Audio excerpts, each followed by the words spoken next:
Mesdames et messieurs, chers amis de la presse, l'épidémie de la Covid-19 a atteint une proportion préoccupante dans le monde, ayant amené l'Organisation mondiale de la santé à décréter qu'elle constituait une urgence de santé publique de portée internationale, puis une pandémie. Tous les continents sont actuellement touchés et l'Afrique subsaharienne n'y échappe pas.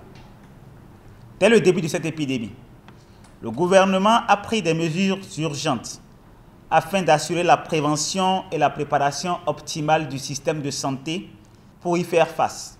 Ces mesures ont trait, entre autres, à la mise en place de structures de coordination de la réponse à l'épidémie, le renforcement de la surveillance sanitaire à tous les points d'entrée, notamment à l'aéroport et au port, la prescription systématique de l'auto-isolement pour les voyageurs en provenance des pays touchés ou à risque, la recommandation d'éviter les poignées de main et les accolades, la restriction des voyages non indispensables vers les pays touchés ou à risque, l'aménagement des sites d'isolement et de prise en charge dans tous les départements, l'organisation des campagnes d'information et de sensibilisation dans les établissements scolaires et universitaires ainsi que dans la communauté et la mise en place d'une ligne verte pour informer, conseiller et orienter les populations.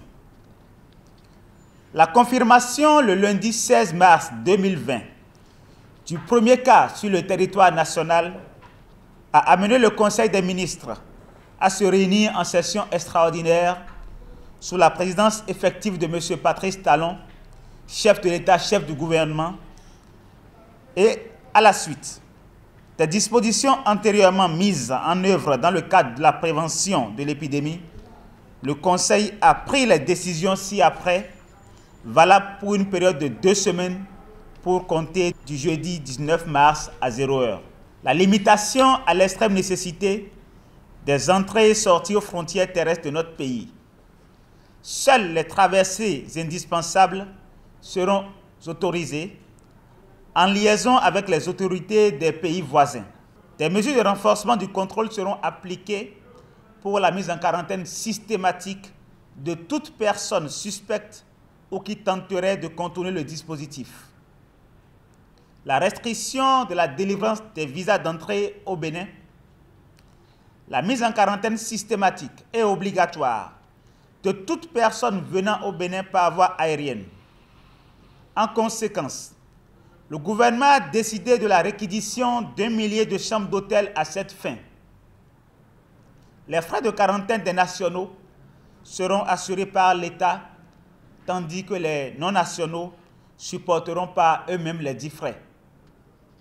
Les sites hôteliers concernés ont déjà été identifiés et leur surveillance sera assurée par les forces de défense et de sécurité afin de s'assurer du respect strict de la mesure de quarantaine, la suspension de toutes les missions à l'extérieur du pays pour les membres du gouvernement et pour les cadres de l'administration publique, sauf en cas d'urgence absolue.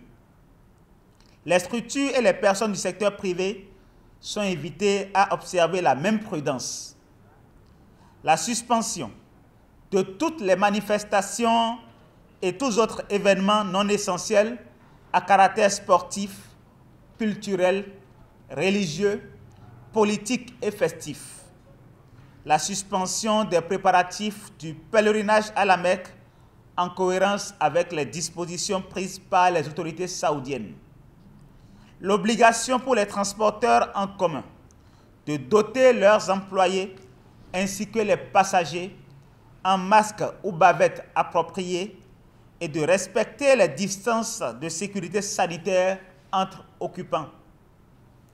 La recommandation aux personnes éplorées de limiter au strict minimum les obsèques de leurs défunts et de différer les manifestations subséquentes. La recommandation aux responsables religieux de faire respecter lors des cultes la distance de sécurité sanitaire d'au moins 1 mètre entre fidèles, d'éviter les poignées de main, les accolades et tout autre gestes contaminants. L'obligation pour les banques, supermarchés, bars, restaurants, entreprises et autres établissements recevant du public de prévoir des mesures de protection et d'hygiène et de faire observer par les clients et usagers la distance de sécurité sanitaire entre eux. Et enfin, la mise à disposition par l'État au profit des pharmacies, supermarchés et autres structures de stock de masques de protection dont les prix seront encadrés pour rester accessibles à l'ensemble de nos concitoyens. Par ailleurs, le Conseil a rappelé que ces mesures ainsi que les consignes préventives individuelles et collectives diffusées par les autorités sanitaires pour limiter la propagation de la COVID-19 sont d'intérêt public et s'imposent à tous. Elles feront l'objet d'une surveillance stricte visant à garantir leur respect effectif. À cet effet, un comité gouvernemental de suivi fera une évaluation quotidienne de l'évolution de la situation en vue de la prise en temps indiqué des décisions idoines. Mon département ministériel a été instruit à l'effet de procéder au recensement du personnel médical d'appoint, médecins et paramédicaux retraités, réanimateurs et autres volontaires, en vue de permettre à notre système sanitaire de faire face à toutes les éventualités. Je voudrais vous rassurer que le gouvernement a commencé par acquérir déjà les équipements et consommables nécessaires pour la prise en charge optimale des patients, en particulier des appareils de réanimation, et qu'il a déjà mobilisé, avec l'appui des partenaires techniques et financiers, une somme de 10 milliards de francs CFA destinée à la riposte. Par ailleurs, depuis l'enregistrement du premier cas, nous avons démarré le traitement à la chloroquine dans le cadre d'un protocole de recherche sur consentement éclairé et écrit des patients et des sujets contacts. Afin de réduire les risques de contamination, le gouvernement recommande une fois encore à toutes et à tous l'application stricte des 7 mesures clés ci-après. Se laver fréquemment les mains à l'eau et au savon ou avec une solution à base d'alcool. Éviter de cracher ou de se moucher sur le sol. Se couvrir la bouche et le nez avec un masque médical, un mouchoir en papier ou le creux du bras lorsqu'on tousse ou éternue. Puis, jeter le masque ou mouchoir et se laver les mains. Si l'on porte un masque facial, s'assurer de bien couvrir la bouche et le nez. Éviter de toucher le masque qui est en place et le jeter immédiatement après utilisation s'il est à usage unique et se laver les mains aussitôt après. Éviter tout contact étroit, non protégé, avec des personnes ayant la fièvre et la toux et consulter un médecin en cas de fièvre, toux et difficultés respiratoires. En cas de maladie pendant un voyage, informer le conducteur ou l'équipage, consulter un médecin sans tarder et partager ses antécédents de voyage. Dans les marchés d'animaux vivants, éviter tout contact direct non protégé avec des animaux vivants et les surfaces en contact avec des animaux et bien cuire la viande avant de la consommer.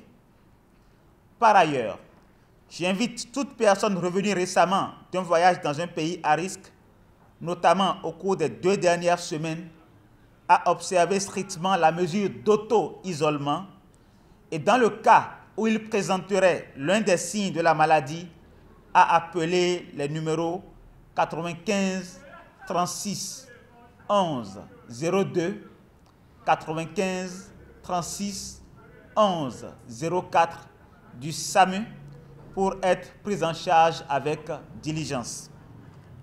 Mesdames et messieurs, l'épidémie de la COVID-19 est certes grave et suscite une vive attention, mais je voudrais vous rassurer que tout le gouvernement, avec à sa tête le président Patrice Talon, y fait face avec détermination et responsabilité.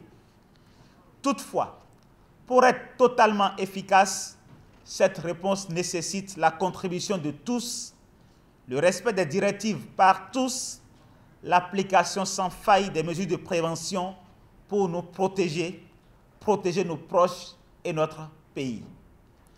J'invite la population au calme, à la sérénité et à une totale collaboration avec les services de santé pour une gestion réussie de cette situation. Je vous remercie.